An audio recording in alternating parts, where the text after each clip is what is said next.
एक दुकान से मुल्ला नसरुद्दीन ने अपने लिए 2 तथा गधे के लिए 10 नान खरीदे। साथ ही भेड़ का भुना हुआ लज्जतदार गोश्त भी लिया। दरी में बैठकर नसरुद्दीन खाना खाने लगा।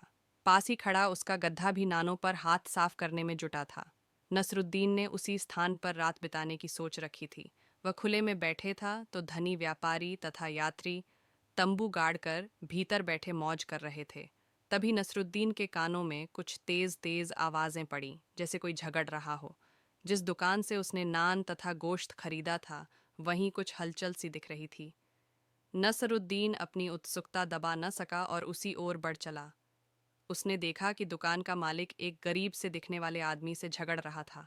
वह कह रहा था, तुम्हें पैसे देने ही होंगे।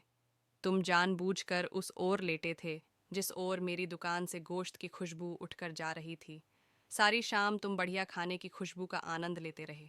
मैंने देखा भी था, तुम बार बार होंठों पर जीभ फिराकर चटखारे ले रहे थे। मैं कोई दान खाता खोल कर नहीं बैठा, जल्दी से पैसे चुकाओ।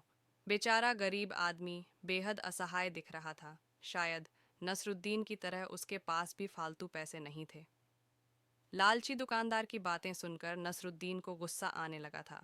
तभी दुकानदार अचानक नसरुद्दीन की तरफ मुड़ता हुआ बोला, भाई साहब, अभी आप एक शरीफ आदमी की तरह मुझसे नान गोश्त खरीद ले गए थे, लेकिन इस मक्कार को देखो, मुफ्त में स्वाद लेना चाहता है। क्या इसे दाम नहीं चुकाना चाहिए? नसरुद्दीन उस आदमी से मुखाबित होता बोला, भाई, तुमने लजीज खाने की खुशबू का आनंद लिया है, तुम्हें कीमत चुकानी होगी। लाओ, जितने पैसे हैं तुम्हारे पास मुझे दे दो। सुनकर दुकानदार का चेहरा खिल उठा। गरीब आदमी ने अंटी में से कुछ सिक्के निकालकर नसरुद्दीन की हथेली पर रख दिए।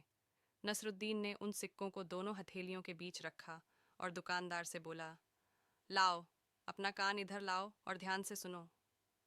दुकानदार के कुछ समझ में ही नहीं आया। नसरुद्दीन बोला, तुमने सुनी सिक्कों की खनक? हाँ, क्यों नहीं, लाओ, पैसे मुझे दे दो। दुकानदार बोला।